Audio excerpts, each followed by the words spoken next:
آج تک کسی کے لیے ممکن ہوا نہ ہے نہ ہوگا. سبحان اللہ. زندگیاں ختم اور قلم ٹوٹ گئے, تیرے اوصاف کا ایک باب بھی پورا نہ ہوا. آج کی یہ بابرکت, یہ ایمان افروز, یہ روح پرور, یہ وجد آفرین محفل ذکر مصطفیٰ صلی اللہ علیہ وآلہ وسلم, جو اپنی دیرینہ پاکیزہ ایمان افروز روایات کو اپنے دامن میں سمیٹے ہوئے انعقاد پذیر ہے, میں اس کے انعقاد پر دل کی عطا گہرائیوں سے سب سے پہلے بھائی اقبال صاحب کو, ان کی پوری فیملی کو مبارکباد پیش کرتا ہوں. اللہ کریم انہیں دارین کی سعادتوں سے سرفراز فرمائے. آمین. اور آج کی یہ محفل جس میں آپ سب حضرات جو ہیں وہ سٹیج پر دیکھ رہے ہیں, بڑی بڑی معزز محتشم عالی قدر شخصیات, قابل سب تکریم شخصیات تشریف فرما ہیں. اجلے چہرے, چمکتی پیشانیاں, اور بلا شبہ یہ ہمارے لیے ہمارے سروں کے تاج ہیں. اللہ تعالیٰ انہیں اس سے بھی بڑھ کے عظمتیں, مراتب اور مدارج عطا فرمائے. میرا تو یہ خیال تھا کہ میں آخر پہ ہمیشہ کی طرح کچھ معروضات عرض کروں گا, لیکن ابھی میں بالکل, آپ تھوڑا سا, دوسری بات یہ کہ تھوڑا سا ہوں ہاں کرتے رہیے گا, میں بھول جانے کا مریض آدمی ہوں, تو چلیں آپ کچھ ہوں ہاں تھوڑی بہت کرتے رہیں گے تو چلے دو تین باتیں کوئی ذہن میں آئی تو انشاءاللہ ساتھ ساتھ بات چلتی رہے گی. تو میرا خیال تھا کہ ہمیشہ کی طرح کہ آخر پہ مجھے اقبال بھائی جو ہیں وہ انشاءاللہ وقت دیں گے, لیکن آج انہوں نے خاص کرونوازی فرمائی.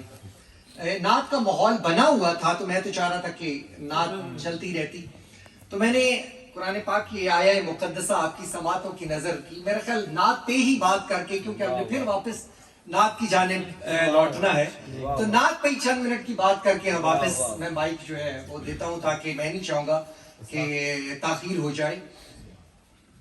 وہ چلے بہرحال وہ شاعری کی طرف ہم نہیں جاتے, واپس آ جاتے ہیں. نعت جو ہے اس سے ایمان کا گلشن جو ہے وہ اور پربہار ہو جاتا ہے. سبحان اللہ. دل کے اندر جو حضور نبی کریم صلی اللہ علیہ وآلہ وسلم کی محبت کی شمع جو ہر مومن کے دل میں جل رہی ہے نا, یہ نعت کی محفل میں آتا ہے تو اس کی روشنی جو ہے وہ اور تیز ہو جاتی ہے. سبحان ہمارا اللہ. غلامی کا جو تعلق ہے سرکار دو عالم کی ذات اقدس سے وہ اور مضبوط ہو جاتا ہے. سبحان اللہ. نعت سے روح کا غنچہ جو ہے وہ کھل اٹھتا ہے. اچھا, نعت کی تعریف پہ آپ ذرا غور دیکھ کریں تو نعت سننا یہ حضور نبی کریم علیہ السلام کی سنت ہے, اور نعت پڑھنا یہ صحابہ کرام کی سنت ہے. سبحان اللہ. آپ ذرا غور کیجئے, حضرت سیدنا عباس نے نعت کہی, حضرت سیدنا امیر حمزہ نے نعت کہی, حضرت ابو طالب نے نعت کہی, حضرت سیدنا ابو بکر صدیق نے نعت کہی, حضرت سیدنا عمر فاروق نے نعت کہی, حضرت سیدنا عثمان غنی نے نعت کہی, حضرت سیدنا علی المرتضی کرم اللہ وجہہ نے نعت کہی, حضرت حسان بن ثابت نے نعت کہی. اور نبی پاک علیہ السلام نے ارشاد فرمایا, جب تک حسان نعت پڑھتا رہتا ہے اللہ کریم جبریل امین کے ذریعے اس کی مدد کرتا رہتا ہے. حضرت عبداللہ بن رواحہ نے نعت کہی, حضرت نابغہ الجادی نے نعت کہی.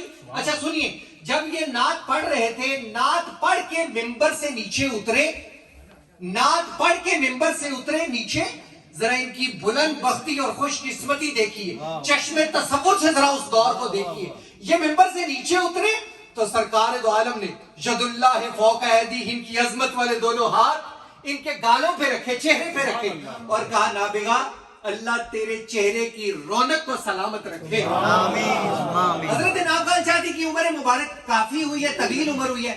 جہاں دانت ٹوٹتا تھا وہاں نیا دانت آ جاتا تھا.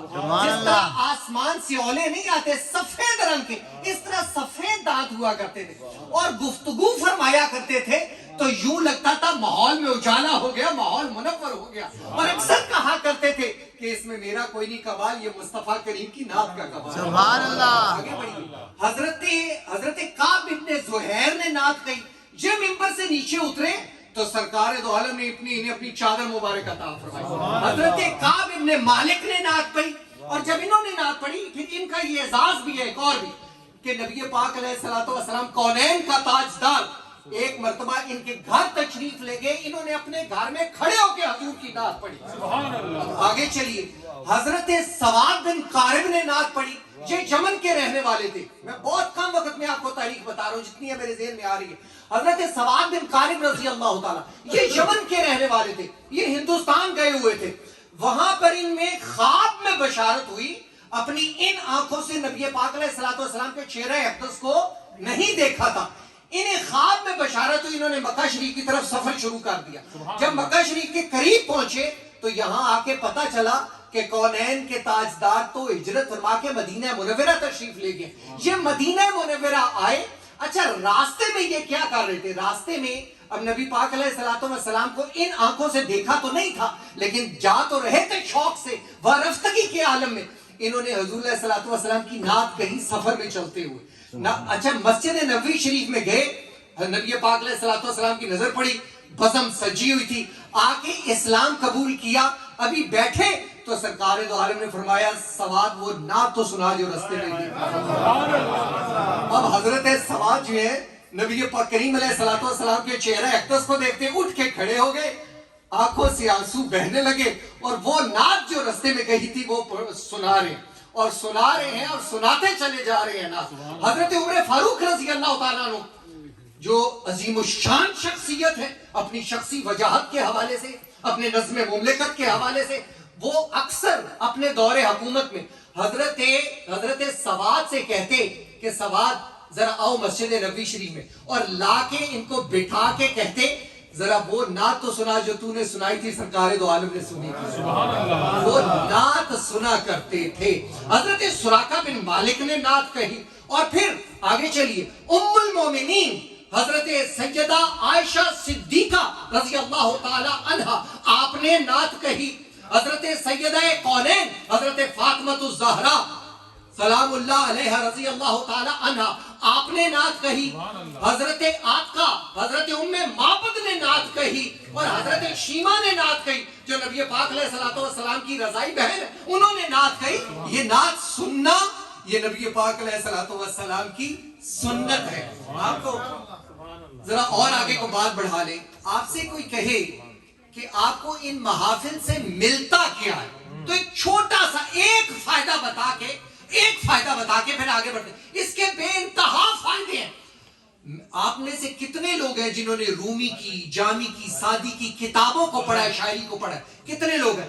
لیکن اگر میں آپ کے سامنے کہوں تو آپ نے جملہ مکمل کرنا ہے.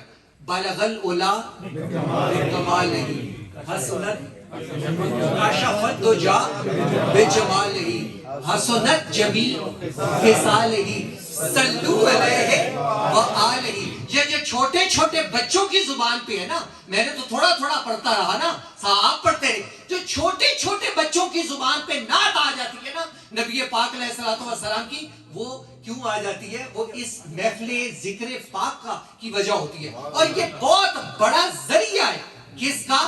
نبی پاک علیہ الصلوۃ والسلام کی محبت کے تعلق کو اور مضبوط کرنے کا. دوستو یہ محبت ہی ہے, بات کے اختتام پہ آ گیا, میری نگاہوں سے نگاہ ملا. یہ محبت ہی ہے جو محبت رسول, جو ایمان کے جسم کی روح ہے, جو دین مصطفیٰ کی پہچان ہے ہمارے دین کی. وہ کیا ہے؟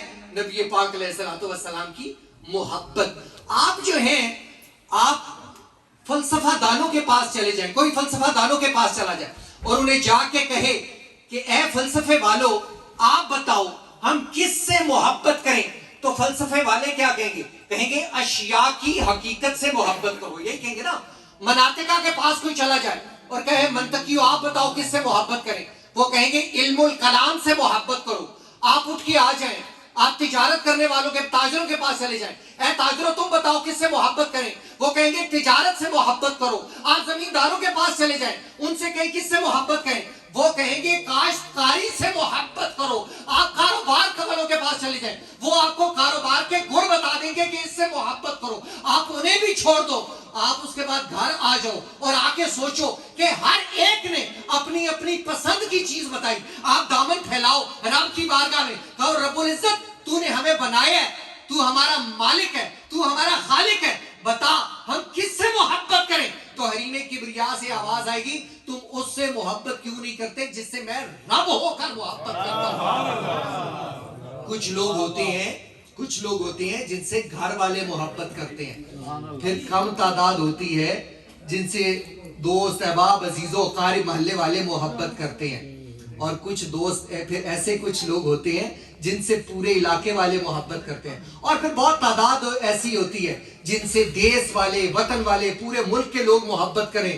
یار اس ہستی کا کیا کہنا جن سے خدا بھی محبت کرتا ہے, خدا کی ساری خدائی بھی محبت. یہ بات آخر پہ آ گئی. نبی پاک علیہ الصلوۃ والسلام نے فرمایا ہے, کیا فرمایا حضور علیہ الصلوۃ والسلام نے فرمایا اپنے بچوں کی تربیت 3 چیزوں پہ کرو, 3 باتوں پہ کرو. کن پہ؟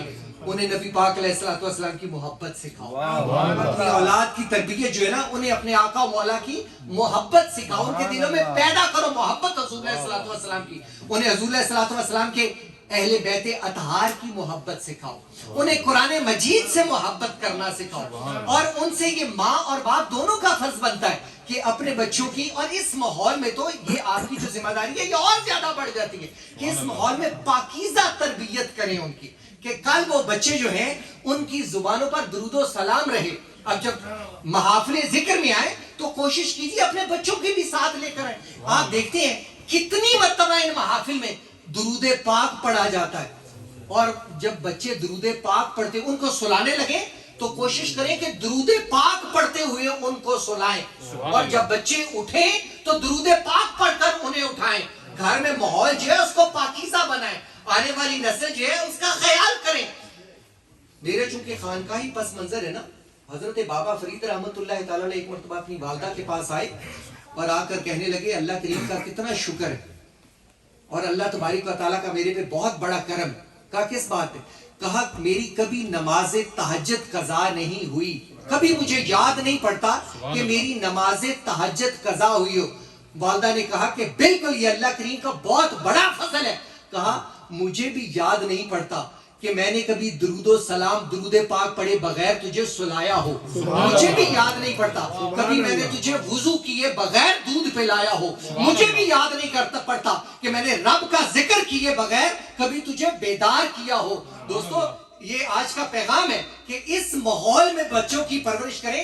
ماں کی جو گود ہوتی ہے وہ بچے کی پہلی درسگاہ ہوتی ہے, اس کی تربیت کا اثر جو ہے وہ زندگی بھر بچے کے ساتھ اس کی شخصیت کا, اس کے کردار کا, اس کے اخلاق کا ایک حصہ بن کے رہ جاتا ہے. دوستو اپنے بچوں کی اچھی ایسے ماحول میں پرورش کریں. یہ کتنا پاکیزہ ماحول ہے. ان محافل کا پھر یہ فائدہ ہے جہاں جہاں تک ذکر پاک کی آواز جاتی ہے وہاں تک اللہ کریم کی رحمتوں اور برکتوں کا نزول ہوتا ہے.